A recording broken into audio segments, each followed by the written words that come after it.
launched directly into the continuous minute-by-minute forensic reconstruction of Chicago, 1945. The city is breathing under a blanket of humid heat. Visualize the first crime scene, the apartment of Josephine Ross. There is no forced entry. The perpetrator moved with a calculated, severe precision. Josephine was stabbed multiple times, but the forensic trace shows something deviant. Her wounds were washed and covered with adhesive tape. This is a primary behavioral data point. The killer did not just destroy life. He attempted a post-mortem clinical cleanup. This suggests a severe psychological conflict between the impulse to kill and a subsequent sense of guilt or order.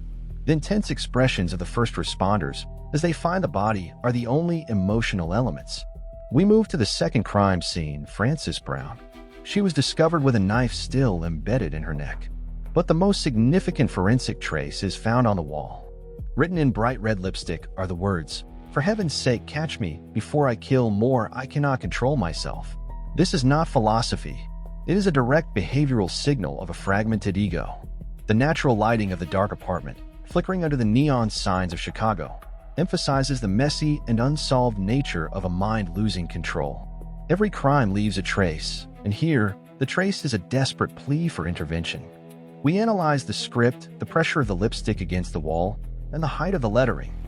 This was a man standing in the center of his own chaos, begging for a cage. The investigation into the mechanics of this internal sabotage begins now. The victim in the sewers. The investigation shifts to the most clinical and horrifying phase of the dossier, the disappearance of 6-year-old Suzanne Degnan. Visualize the child's bedroom. The window is open. A ladder is leaning against the wall. This is a calculated, external pressure. But the trace left behind is a ransom note, demanding $20,000. The clinical reconstruction of the search leads to the city's sewer system. Here, the messy and unsolved nature of crime reaches its peak. Forensic teams discover fragments of the child in different catch basins across the neighborhood. The precision of the dismemberment is a severe data point. It requires anatomical knowledge or a high level of technical discipline.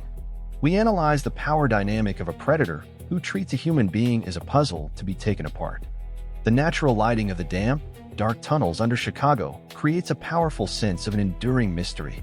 There is no room for philosophy here, only the cold biological facts of the recovery. Every crime leaves a trace, and the traces of Suzanne Degnan are scattered through the veins of the city. We look for the minute fragments of evidence, a strand of hair, a specific type of grease on the ladder, the handwriting on the ransom note. This is the forensic fingerprint of a man who has completely surrendered to a deviant impulse. The arrest of the student launched directly into the minute-by-minute reconstruction of the arrest. June 1946. A 17-year-old University of Chicago student named William Ahrens is caught during a burglary. The struggle is severe. He's struck in the head with flower pots by the police. This physical trauma is a significant data point in his subsequent behavior. While in custody, Ahrens is subjected to a truth serum, sodium pentothal. Under the influence of the drug, a second personality emerges, George. This George confesses to the murders, claiming he forced William to commit them. We analyze this as a psychological defense mechanism, a severe internal conflict designed to distance the ego from crimes. The clinical reconstruction of his interrogation shows a young man under extreme pressure, caught between a fragmented mind and an aggressive legal system. The natural soft light of the interrogation room illuminates the intense expressions of a teenager facing the electric chair. Conflicting clues emerge. His fingerprints are found on the Degnan ransom note, but his confession is messy and inconsistent. Every crime leaves a trace, and the trace here is a fingerprint that contradicts a forced admission. We are analyzing the mechanics of a confession under duress and the power dynamic of a city desperate for a scapegoat. The biological sabotage. Think about the medical dossier of William Ahrens. During his detention, he was given a lumbar puncture without anesthesia. This is a clinical detail of the external pressure applied by the authorities. The forensic traces of the crimes are analyzed against Ahrens' biological reality. He was a high-achieving student, yet he had a long history of fetishistic burglaries. We analyze the psychology of a predator who derives more satisfaction from the act of breaking in than the items stolen. This is a deviant behavioral pattern. The lipstick message on the wall is a trace of his George persona, calculated sabotage of his own safety. The intense expressions of the public during the trial reflect a city's hunger for justice, regardless of the forensic inconsistencies. Every crime leaves a trace, but in this dossier, the traces are being manipulated by the power dynamic of the Chicago police. We look at the handwriting samples. Some experts say they match, others say the stress of the serum made them unreadable. This is a messy and unsolved linguistic conflict. We proceed with a minute-by-minute analysis of the trial that would decide the fate of the youngest serial killer in the city's history. The plea for life. Visualize the courtroom. The pressure is absolute. To avoid the electric chair, Aarons agrees to a plea deal, life in prison. He confesses in detail, but his defense attorneys later claim he was coached.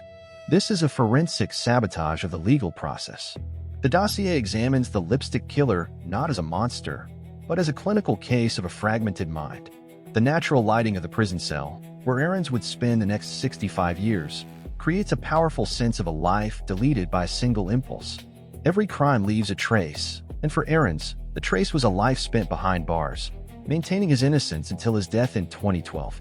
We look at the intense expressions of a man who grew old in a cage, claiming George was a lie invented by the police. The composition of this mystery is a centered, clean study of a conviction based on a controversial confession. Was he the killer, or was he a victim of a system that needed the lipstick killer to have a face? Every crime leaves a trace, and sometimes that trace is a life sentence based on a drug-induced dream. The final analysis. The minute-by-minute forensic reconstruction of the William Aarons dossier is now concluding. The lipstick killer remains a dark shadow over the history of Chicago. Whether he was a fragmented soul named George or a teenager caught in a web of police pressure, the biological facts of the victims remain. Josephine Ross, Frances Brown, and Suzanne Degnan. Their lives were ended by a severe and calculated deviant force. The trace left on the wall in red lipstick remains one of the most chilling behavioral signals in criminal history. It is a trace of a mind that knew it was broken. We look at the intense expressions of those who still study the files, and we see the biological cost of justice without certainty. Every crime leaves a trace, and the message on the wall is a trace that still warns us about the darkness within. Your mind is the final piece of this dossier. Join our community of investigators by clicking the subscribe button. Help us track the traces that time has tried to blur. I am your guide through the darkness, and I will return with a new dossier very soon. Keep your mind sharp. Keep your eyes closed. And remember, the truth is written in the traces we leave behind. Until next time, large bold white sans serif block text wraps along bottom curve states, the unsolved truth about abduction, cover-ups and unsolved vanishment. Subscribe and leave your like. No hyphens. Every crime leaves a trace. Can you find it?